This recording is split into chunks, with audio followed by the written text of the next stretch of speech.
This terrifying serial killer kidnapped a 17-year-old girl who was able to brainwash and outsmart the serial killer. This is a case that you guys have been begging me to cover ever since I started posting. Bobby Joe Long had a terrible childhood like most serial killers do. His mother gave birth to him when she was only 17 years old, and then his father abandoned him and his mom when he was only 2. And Bobby's mom was a pretty bad mom, and Bobby had some mommy issues because of it. His mother was really neglectful, always out partying, leaving Bobby home alone, and then his mom would bring home these random men for like a hookup, a one-night stand. But the thing is, Bobby and his mother could only afford a 1-bedroom apartment, and Bobby and his mom shared the same bed, meaning that his mother was bringing home these random men and sleeping with them on the same mattress that her son Bobby was sleeping in. And somehow that's not the worst of it, because Bobby and his mom shared the same bed up until Bobby was a teenager, meaning his mom was hooking up with random men in the same bed as her teenage son. And when Bobby was younger, when this was happening, he used to pretend to be asleep and just lay there as silently and still as possible. But when he got older, he started to watch his mom hook up with these men, and he liked it. When Bobby was 14 years old, he met his first and only girlfriend, and the two of them would actually get married and have 2 children. And up until this point, Bobby was as normal as you could expect him to be. Like, he was a pretty decent husband, but then Bobby experienced a really terrible accident that caused him to have really, really bad brain damage. And after that, he was never the same person ever again. His personality completely changed. He was angry and violent and abusive towards his wife, and he would essay his wife multiple times a day. The abuse actually got so bad that Bobby put his wife in the hospital, and after she was released from the hospital, Bobby's wife actually planned to murder him, but changed her mind and just divorced him instead. Bobby is now single for the first time since he's 14 years old. He's in his mid to late 20s, and instead of just moving on, he decides that he just hates all women and becomes a serial essayer, like a serial R-worder. The exact number is actually unknown, but it's believed that Bobby essayed over 100 women and girls following his divorce. And then Bobby escalated his crimes from serial essay to serial killing. A majority of Bobby's victims were S-workers. They were just young women, sometimes trying to escape abusive situations, or single mothers just trying to make ends meet. Bobby would pick them up in his car, he would attack them, he would essay them, he would take their lives, and then he would dump their bodies. Bobby took the lives of at least 8 young girls in the span of only a couple months. The FBI actually got involved, but no one could catch him until Bobby met 17-year-old Lisa McVeigh. Lisa McVeigh had also had a terrible childhood. Her parents were both addicts. Her father left the family when she was very, very young. She was removed from her mother's custody when she was really young, and then bounced around the foster system for 5 years. And then when Lisa was 13 years old, she was finally put in the custody of her family, her grandmother and her grandmother's boyfriend. But that man was a predator and began to essay 13-year-old Lisa every single day for years. And that brings us to November 2nd, 1984. Lisa McVeigh is 17 years old. She's walking home from her late night shift at work. So she's walking home, it's late at night, she's completely alone. And Lisa that night actually planned to go home and unalive herself because she was at her breaking point. And at that exact same moment that Lisa McVeigh is planning to unalive herself, Bobby Joe Long sneaks up behind her, blindfolds her, and drags her into his car, where Bobby essayed 17-year-old Lisa. But instead of killing her, Bobby wanted to take her home. He wanted to escalate his crimes once again and hold her captive. Lisa was blindfolded the entire time she was in Bobby's captivity, but she did her best to remember everything that she could, every single detail. She was able to get her blindfold down a tiny bit so she could see like a sliver of her surroundings. She remembered Bobby's car, the details about his car. She remembered Bobby's facial features and his body type just by touching it with her hands. Lisa touched everything she could in Bobby's house to leave her fingerprints and her DNA behind. Although Lisa had planned to unalive herself that very day, being kidnapped by Bobby made her want to live. She wasn't going to allow herself to be victimized by yet another person. Lisa pretended to like it when Bobby essayed her. She asked Bobby about his life. She was trying to make it seem like she actually liked him. She wanted to manipulate Bobby. She actually told him that she was the sole caregiver of her sick, dying father, which obviously is not true. But she did such a good job at convincing Bobby that all of these things were true. This teenage girl was able to brainwash this serial killer into letting her go. And Bobby actually did. Like a little over 24 hours after kidnapping her, Bobby told her that he had to let her go so she could go be with her sick father. And while she was still blindfolded, Bobby went and he dropped her off and then he drove away. Lisa went home and she told her grandmother and her grandmother's boyfriend what happened, like what had happened to her, and they didn't believe her. They thought that she was lying. And her grandmother's boyfriend actually went as far as to say that Lisa was probably just out cheating on him. Lisa went to the police, but again, no one at the police station believed her either. They thought that she was lying, that the story was too far-fetched. They just didn't believe her, except for one police officer at the station that said, hey, that story kind of sounds like that serial killer that we've been looking for. And with the help of everything that 17-year-old Lisa McFay could remember, they arrested Bobby Joe Long. And at first, Bobby tried to maintain his innocence until the police brought up Lisa. The second they brought up Lisa, his entire everything just changed and he made a full confession, like he has some weird soft spot for Lisa. And up until the day he died, he would continuously say that he knew that Lisa was different the second that he kidnapped her. Bobby Joe Long was sentenced to death and executed in 2019, and Lisa was there for his execution. She went on to start her own family and a career in law enforcement because she wanted to help protect other children, which I think is a really beautiful ending to this horrific case. And that Lisa was so strong and so brave and able to do stuff that I don't think most adults would be able to do. And if you watched the end of this video, thank you so much. If you celebrate, I hope you had a very happy holiday. Leave all your thoughts in the comments. While you're there, please let me know what case you want to see me cover next. I will see you guys right here tomorrow for yet another video. And if you haven't yet, please check out the first episode of Hot in the Case. And the second episode will be out Tuesday, 2 p.m. Eastern. Love you. This teacher essayed a 14-year-old student but was determined too pretty to go to prison. Deborah LaFave always wanted to be a teacher and got her dream job in 2002 as a middle school English teacher in the Tampa area. After her first year of teaching, Deborah met Owen and the two were married only 8 months later. But less than 1 year after tying the knot, Owen got suspicious that his new bride was being unfaithful. He thought that she was having an affair with another teacher and Deborah was sleeping with someone at school. But I doubt Owen could ever imagine that that would be a 14-year-old student. At the start of the 2003-2004 school year, Deborah started dressing really inappropriately for a middle school teacher, you know, like short skirts and low-cut tight tops, and she started getting a lot of attention from the middle school boys that she was teaching. And you know, Deborah did not want to be an authority figure despite going into a career of teaching. She wanted to be friends with her students, you know, like one of their peers. But Deborah would still refer to her male students as little boys when talking to her husband or her friends, so it's like she knows that they're children, which makes what Deborah did next so disturbing. Deborah's victim's identity has been protected, so we're just going to refer to him as Jay.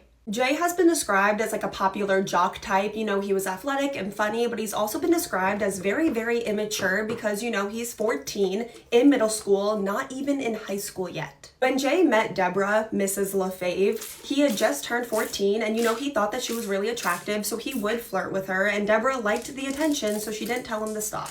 The two got particularly close on a school field trip that Deborah was chaperoning. And for the rest of the school year, Deborah was pretty much by the book grooming this child. She was always trying to get him alone in her classroom. Even though he wasn't one of the students in her class, she would offer him ride homes and also buy him gifts. And Jay began bragging to his 13 and 14-year-old friends that he was going to sleep with Mrs. LaFave. On the last day of the school year, Deborah gave Jay detention so they could have alone time in her classroom. During detention, Deborah told Jay that she was thinking of him, that she had feelings for him. She lifted up her shirt and then kissed him. Jay went home and called his 15-year-old cousin, that we're just gonna call Cousin for this video, and he told Cousin that a hot teacher liked him, but Cousin didn't really believe Jay, so Jay was gonna prove it to him. During that summer break, break, 24-year-old Deborah, 14-year-old Jay, and 15-year-old cousin would hang out while Deborah's husband was at work. Deborah started dressing like a teenager, using a baby voice, and would even put her hair in pigtails, and she told Jay that the forbidden, inappropriate nature of their relationship was a turn-on. In early June, Deborah picked up Jay and cousin for the first time and brought them back to her place, where she took Jay into the bedroom that she shared with her husband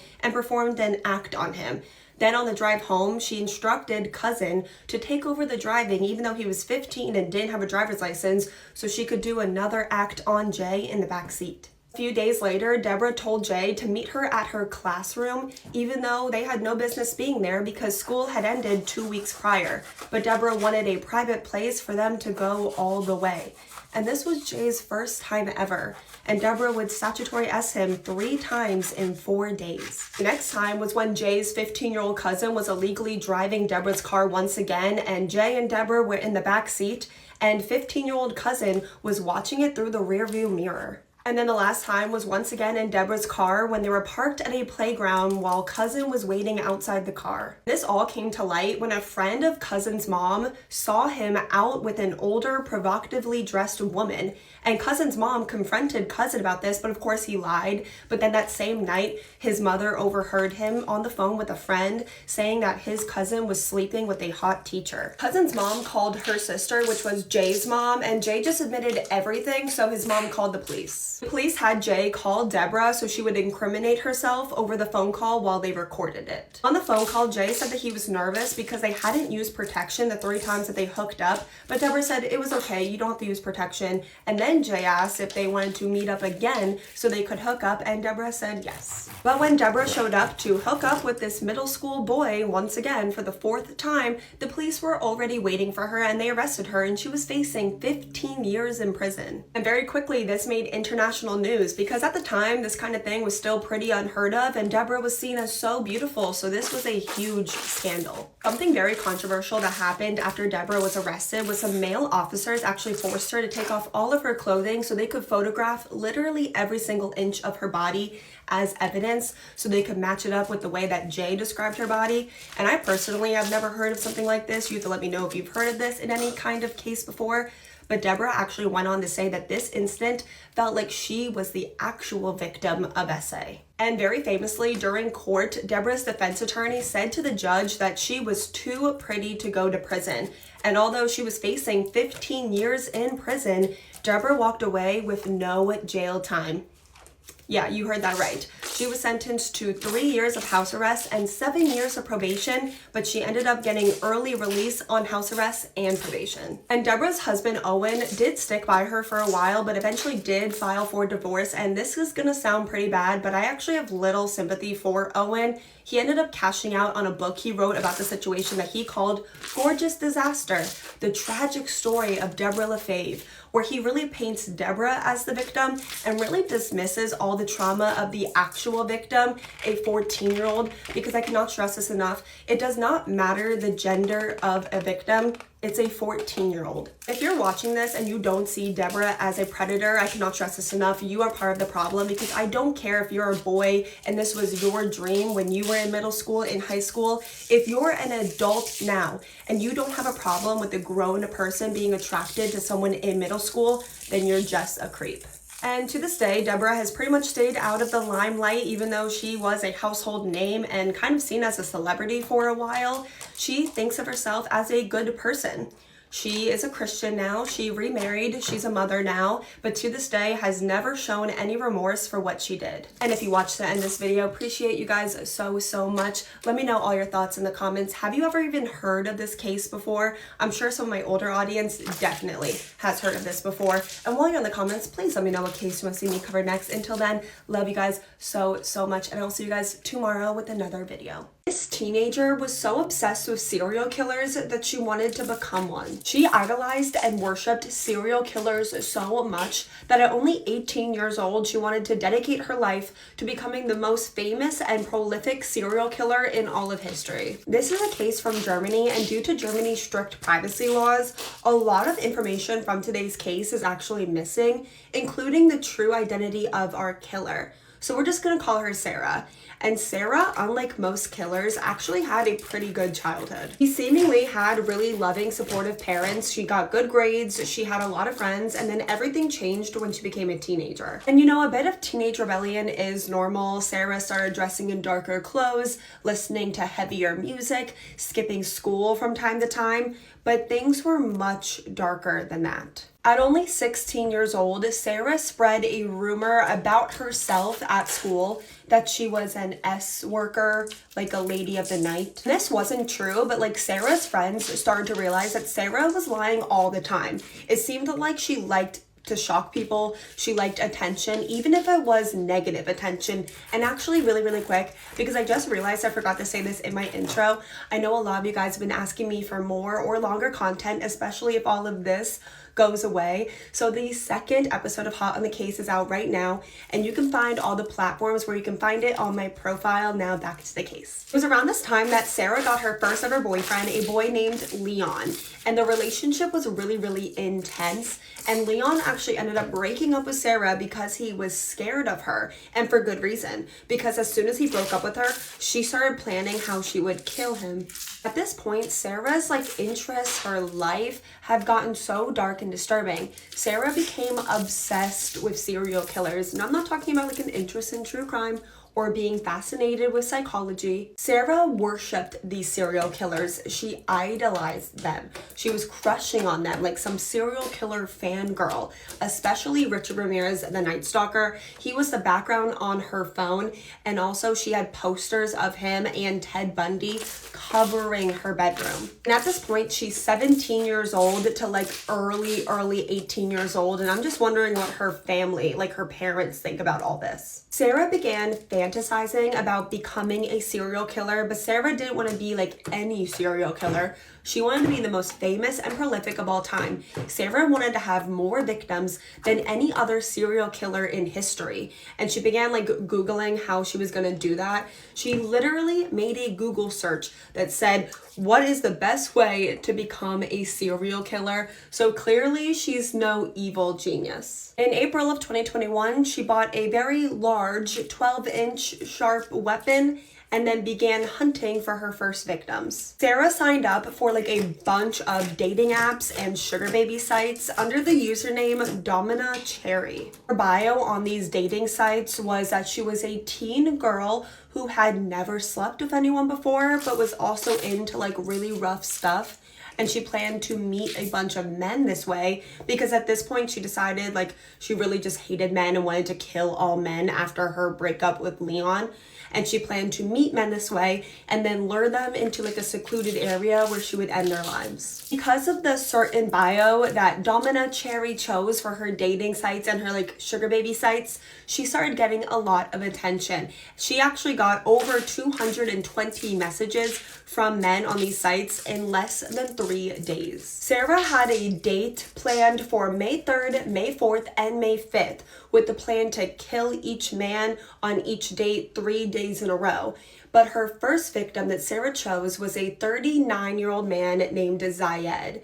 And he messaged her on May 1st, and they planned to meet up that very night. Sarah had already told a handful of her friends about her plans to become this terrible serial killer, but right before she planned to meet up with Zayed, Sarah actually left a voicemail for one of her friends, a girl named Francesca, saying that she was about to kill her first one and to wish her good luck. And I know Sarah is known for being a liar at this point, but when Francesca gets that voicemail from Sarah, she doesn't go to the police, she doesn't tell anyone. All Francesca does is make a Google search of her own. Can I get in trouble if I know about a murder? The answer is yes. Zayed picked Sarah up around 8 p.m. and she directed him to a remote cabin that her family owned in the woods that actually did not exist. And once Sarah had Zayed turn onto a secluded dirt road, she took out her 12-inch sharp weapon and plunged it into his neck. Zayed actually attempted to like fight off Sarah, and he was able to like hold his wound to stop the bleeding, and he just like took off. He ran towards the main road where a car stopped. They like helped him like a little bit because the person in the car was actually a nurse, and then they called the ambulance. The ambulance came and rushed him to the hospital. Meanwhile, Sarah is like also panicking, and she also ran away towards like the nearest town because Sarah didn't expect Zayed to like fight back. She just thought that he would automatically die. Sarah ran all the way to a nearby town, and she's looking completely disheveled. She's covered in blood, and she's just whispering to herself, "I'm a killer. I'm a murderer." So onlookers in the town called 911, obviously. Sarah was arrested and taken into police custody like 30 minutes after attacking Zayed. And I find it so funny, well, not funny because she's a killer, but you know what I mean, that Sarah wanted to be this like prolific serial killer that never got caught, and she was gonna have the most victims of any serial killer ever. And she got caught like 30 minutes later, like a half hour later. And I call Sarah a killer because although the hospital did as much as they could, the damage that Sarah did to Zayed was just far too much, and he did pass away surrounded by his family. And Zayed has definitely been scrutinized in his case for his decision to want to meet up with an 18-year-old girl. But Zayed's loved ones say that Zayed was a very good man. He was not the type to like look for hookups. And at the time of his death, he was looking for a long-term relationship and to settle down. And Sarah has never shown remorse once, and actually has only ever felt bad for herself because she got caught too early and didn't kill more men. And behind bars, Sarah actually tried to get her mom to kill her ex-boyfriend Leon because that was like her main target all along. Her mom said no, by the way. I don't think I made that clear. Her mom said she would not do that. And due to Sarah's young age, she received no prison time and was actually only sentenced to 12 years in a psychiatric hospital, and she could be released when she's 31 years old, which honestly really, really terrifies me because I think Sarah is a scary, scary girl and a danger to society. And as for Sarah's friend Francesca, who got that voicemail and knew that Sarah planned to kill Zayed, she was arrested and was facing 5 years in prison, but the charges were dropped. And that's all I have for today's case. Hope you guys all had a very happy new year, happy holidays, and I hope you guys know that you guys were truly one of the biggest blessings of my 2024. Make sure you guys all check out the second episode of Hot on the Case, and I will see you guys tomorrow. Love you. This brother and sister are the youngest children to be convicted for first-degree murder in the United States. The story of Catherine and Curtis Jones is very controversial and heartbreaking all around. Catherine is the older sister, and her brother Curtis was born only a year later. Their father was very abusive towards their mother. It was very violent, very terrible. When their mother was pregnant with Catherine, their father's abuse was so bad it actually led to their mother's uterus tearing and Catherine having to be born prematurely. When Catherine and Curtis were only toddlers, their mom left their father, so she was luckily able to flee her abuser, but she had to abandon her 2 children in the process, so she left them with this abusive man. And afterwards, a male relative of their father moved in with them, and this relative began to essay 5-year-old Catherine nearly every day for years. When she tried to tell her father of the abuse, he said he didn't believe her, but her younger brother Curtis told Catherine that he believed her because he was also being abused by this relative. Over the next handful of years, CPS would be called at least 3 times to investigate the accusations that the Jones siblings were being physically abused as well as being essayed, and every single time their father pretty much defended his relative and claimed that his 2 children were liars. Even after the CPS agents uncovered that this unnamed male relative had a history of essaying children, he was a registered essay offender and previously was even accused of essaying his girlfriend's daughter when he was living with her, the father still would defend him, and every single time the CPS investigations were dropped. The system that is meant to protect children has failed Catherine and Curtis time and time again, and their own father and mother have failed them as well. By 1999, 3 adults were living with the Jones siblings, their monster relative, their father, and their father's 29-year-old girlfriend named Sonia Spites, who allegedly also saw the abuse but did nothing. In 1999, Catherine was 13 years old and Curtis was 12 years old, and they've been abused by their relative since they were 4 and 5 years old. They were at their breaking point. Catherine told her younger brother that she wanted to kill all the adults that were hurting them and letting this abuse to go on, as well as, of course, kill their abuser. And for whatever reason, they decided to go after their father's girlfriend first. On January 6, 1999, 13-year-old Catherine and 12-year-old Curtis went and grabbed their father's weapon, while their father's girlfriend Sonia sat and did a puzzle at the kitchen table. They both opened fire on her, and at one point Sonia actually tried to get up and grab the phone for help, but Catherine took it away from her. And once their father's girlfriend was dead, both the children began to panic because now this was real. Catherine tried to clean both their fingerprints off of the weapon, and then she called 911 to report that there was an accident, and then both children fled the home. Catherine and Curtis were caught and arrested early the next morning, and they were arrested on charges of first-degree murder, and they were going to be tried as adults, making them the youngest children to be tried as adults for first-degree murder in the United States. Once they were arrested, both siblings tried to take full responsibility and claimed that the other one had no involvement. They were trying to protect each other. 13-year-old Catherine was even offered a plea deal to testify against her younger brother, but she refused. Ultimately, both Catherine and Curtis were sentenced to 18 years in an adult prison. And then after their release, they would be on probation for the rest of their lives. And they're 12 and 13 years old and going to adult prison. Both of them said that they felt safer in prison than back home with their abuser. Due to Catherine's young age, the adult female prison that she was being sent to was worried about her safety, so they forced Catherine, at 13 years old, to spend the first 3 years of her sentence in solitary confinement, which is seen as like torture to full-grown, fully formed adults.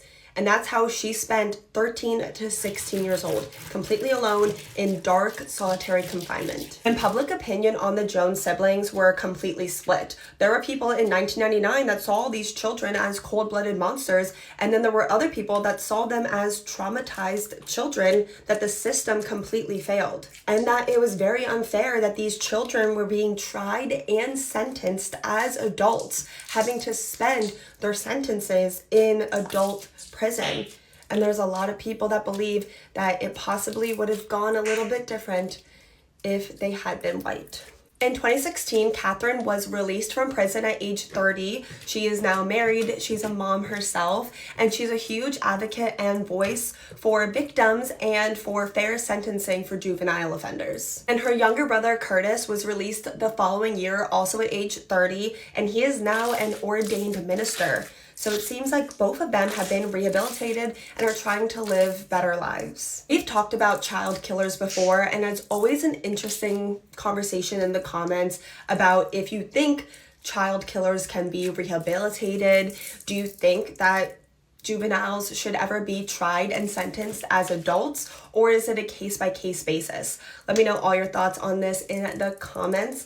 Let me know what case you want to see me cover next, and I will see you guys next time. This 16-year-old girl opened fire on an elementary school because she hated Mondays. This is Brenda Spencer. Her mom pretty much abandoned her when she was really young, leaving her to be raised by her father. But Brenda's father was an abusive alcoholic. He didn't really work. They didn't have a lot of money. And allegedly, Brenda's father began to essay her when she was only 9 years old. Brenda was a really troubled kid. She got good grades in school, but she kind of like acted out in school. She was like the bad kid. She was skipping school, using substances. Brenda confided in a teacher at school about the abuse at home and that she was depressed and contemplating unaliving herself.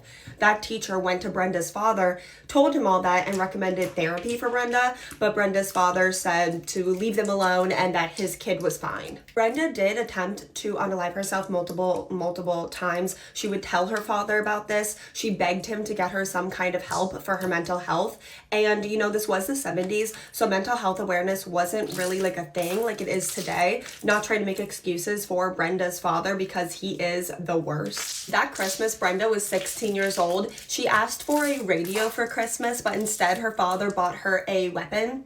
He bought his 16-year-old daughter, who was depressed and attempting to unalive herself, a semi-automatic. It seemed like her father got her this as a gift because he wanted her to unalive herself. She began to, after school every single day, hunt and kill small animals, which is something that young killers do. Like, they start out with animals. And at school, Brenda started telling a bunch of people that she was planning something really big that was going to get her on TV. On January 29th, 1979, it was a Monday. It was really early in the morning. Brenda skipped school that day, and across the street from Brenda's house was an elementary school. All the elementary students were outside lined up in the schoolyard waiting to enter the school once the bell rang, and 16-year-old Brenda grabbed her brand new semi-automatic, and from her bedroom window from across the street from the elementary school, she began to open fire on the children. Brenda fired a total of 30 shots, which shot and injured 8 children and 1 police officer. She also took the lives of 2 of the elementary school employees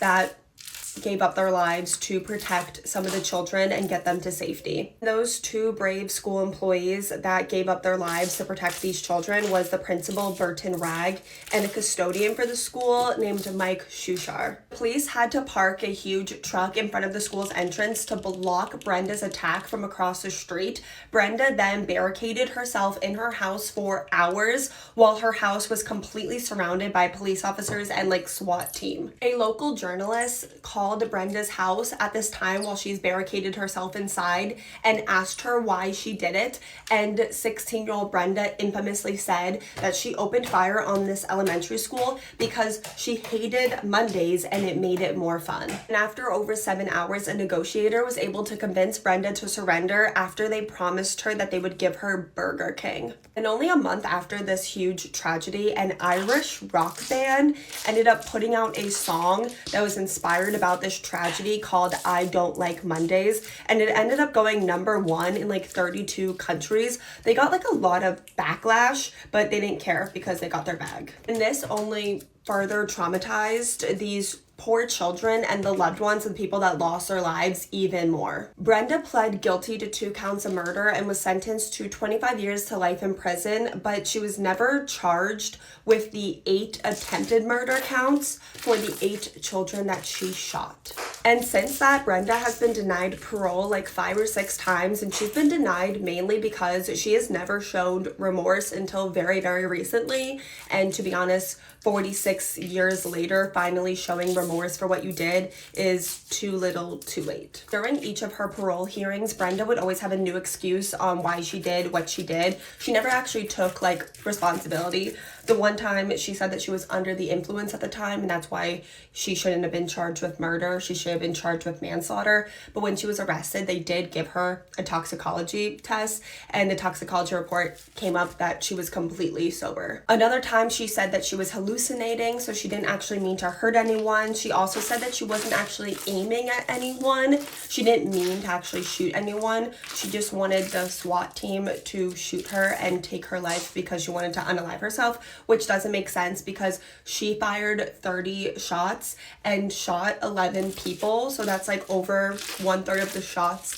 And that's just statistically impossible if you're not meaning to actually shoot anyone. Another time, Brenda blamed her terrible childhood and the fact that her father was SAing her. Some people don't believe that her father was SAing her. I 100% believe her, which doesn't excuse her actions at all, but I'm just saying I do believe her because Brenda's father, Wallace, when he was 41 years old, he married Brenda's cellmate when she was in juvie, and that was a 17-year-old girl, 41 and 17, and he ended up getting the 17-year-old girl pregnant. So and that's the case of Brenda Spencer. Pretty scary girl. She's still up for parole still, but I don't think she'll ever be released, if I'm just being completely honest. Let me know all your thoughts in the comments. While you're there, please let me know what case you want to see me cover next. And until then, love you guys so much, and I'll see you guys next time.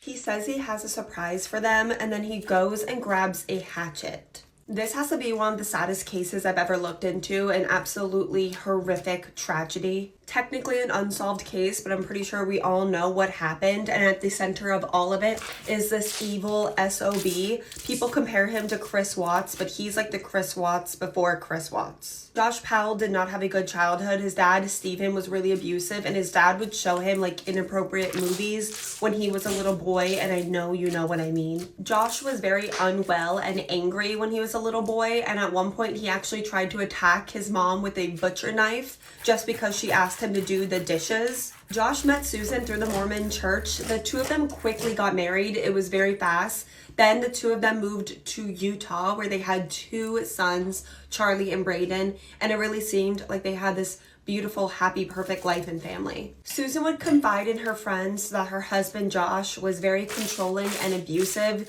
He was very threatening any single time she said that she wanted to leave him. They were also in a terrible financial situation, mainly because Josh was racking up a lot of debt, and then he had to file for bankruptcy. Susan records this really, really chilling video, like she knew something bad was gonna happen, where she walks around her house kind of showing off all of their belongings. This is me, July 29th, 2008. It is 12:33 Mountain Time. Covering all my bases, making sure that if something happens to me or my family or all of us, that our assets are documented. Hope everything works out and we're all happy and live happily ever after as much as that's possible. Very sad to watch that tape, knowing what ultimately ends up happening to her. Because on December 7th, 2009, Susan disappeared. That day, she never showed up to take her 2 sons to daycare, and since that was so odd, the daycare actually called their emergency contact, which was Josh's sister, to go see if everything was okay. When Josh's sister got to the house, she was knocking on the door, calling them, but no one was answering, so she called the police. Everyone had this gut feeling like something terrible was wrong, so they actually knocked down the door, and inside, no one was home. The entire family was missing, but Susan's phone, her purse, all her belongings were still in the house. And then probably the most chilling of it all, 2 large fans were pointed at the carpet and trying to dry this part of the carpet, which looked like it was recently washed. Like it was trying to dry the carpet really, really fast, which was so suspicious. And then Josh and his 2 sons just showed up, and Josh tried to claim that he had no idea that his wife was missing. Josh claimed that the night before, around midnight, he took his 4-year-old and 2-year-old son on a spontaneous camping trip, and his wife did not join them. So he's really claiming that he went on a spontaneous camping trip in the middle of the night. It was after midnight with a 4-year-old and a 2-year-old in December when it was freezing cold temperatures, and it's like pitch black in the Utah wilderness at night. It's freezing during the summer, but you're doing this in December, and that just so happened to be the day that your wife disappeared. There was no clue where Susan was and no evidence that linked Josh to her disappearance, but people were definitely suspicious of him, and even more suspicious after his wife Susan was only missing for 1 month. Josh just packed up with his sons and moved all the way to Washington to go live with his dad, Steven. This is so bizarre. Your wife has been missing for only a couple weeks and you're moving states with her children. Don't you think you'd want to be there in case your wife comes home, or maybe help in the search to find her? Josh Powell was already guilty in the court of public opinion, and then him and his father Steven started to say some really disgusting things about Susan in the media, just absolutely running her name through the dirt. Josh's dad, Steven, even tried to claim that Susan would come on to him, which absolutely was not true, because Susan would tell everyone that she actually got the creeps from her husband's father, and for good reason. Susan's 2 sons, who were only 4 and 2 years old when she disappeared, started to say some really disturbing things. Charlie would just blatantly say that his mother was dead, and then Braden drew a family photo which had him, his brother, and his dad in their family minivan, and when someone asked him where his mom was, he said that mommy was in the trunk. The police actually did a search on the home that Josh was living in with his sons and his dad, and the police found some really, really disturbing things. Very, very, very creepy. Josh's dad had over 4,000 photos of Susan that were taken without her realizing. The police also confiscated 3 computers, and I don't even want to know what they found on them, but afterwards, Josh's dad, Steven, was arrested for having bad photos of children, as well as for watching someone without their permission. He served served 7 years in prison for this, was released in 2017, and then passed away in 2018. But afterwards, Charlie and Brayden were removed from Josh's custody and put in the custody of Susan's parents. Josh was offered supervised visitation if he agreed to move out of his father's home, which ended up being a terrible, tragic mistake. Josh did end up making that move. He moved out of his dad's house, got his own place, but Josh was not happy with supervised visitation. He wanted full custody of his kids, but Josh was denied full custody after a court hearing where they found that Josh was drawing some disturbing cartoons. Don't even want to know what those were. It was recommended that Josh get an evaluation, but in the meantime, he was still allowed to have supervised visits of his 2 sons with a caseworker present. But after that court hearing, Josh started to plan something terrible. He bought a bunch of gasoline, he donated all of his son's toys to a thrift store, and then he sent goodbye and apology emails to all of his family members. On February 5th, 2012, Josh had a scheduled visit with his 2 sons, but reportedly, Charlie and Brayden did not want to go to their dad's house that day, but they had to. A caseworker named Elizabeth picked the 2 boys up from Susan's parents' house and drove them to their father's house. And when they got there, the 2 boys just hopped out of the car and they ran up to their dad. But before the caseworker could catch up to them, Josh slammed the door in her face and locked it. Caseworker Elizabeth starts freaking out. She says that she never had anything like this happen to her ever. She's knocking on the door, she's begging Josh to open it, and then she hears Josh say, "Charlie, I have a big surprise for you." And then afterwards, she said she could hear the boys crying and screaming, and we now know that's because their father Josh was attacking them with a hatchet. Caseworker Elizabeth then starts to smell an overwhelming smell of gasoline, so she goes and she calls 911, and I have to say, the 911 operator on this call makes me so mad. He sounds like such a jerk. He sounds annoyed that Elizabeth is even calling. Elizabeth is telling the 911 operator that she's really scared for these 2 young boys' lives, and she's asking, when are the police gonna get here? And the 911 operator, in like a really gross tone, tells her that he doesn't know, and they're gonna respond to emergency and life-threatening situations first. This is someone that doesn't have custody of children, and they've locked themselves away with these children. The children are crying and screaming, you don't know why, and now you smell gasoline and you don't think that's an emergency. But tragically, it would just be too late, because then Josh's house exploded. It burst into flames and there were no survivors. Josh passed away, but so did 7-year-old Charlie and 5-year-old Brayden. Hatred I feel for Josh is unbelievable. I don't think I've actually hated anyone so badly. He's such a coward. Like, what a pathetic excuse for a man. Like, if you want to go out like that and you want to do that, fine, whatever. I don't care. You probably killed your wife. But to take the boys' lives that way too, it makes me actually so sick. Every single time I hear about this case, I start to cry. Every single time. And to this day, Susan Powell has never been found, but it is believed strongly that her husband Josh took her life as well. And if you watched the end of this, thank you so much for listening to Susan, Brayden, and Charlie's stories. It means the world to me that you guys have been here at all. Love you guys so much. I hope I'm here with you guys tomorrow. But if I'm not, I hope you guys have been looking at this, because this has been on the screen the whole time, and go find me there.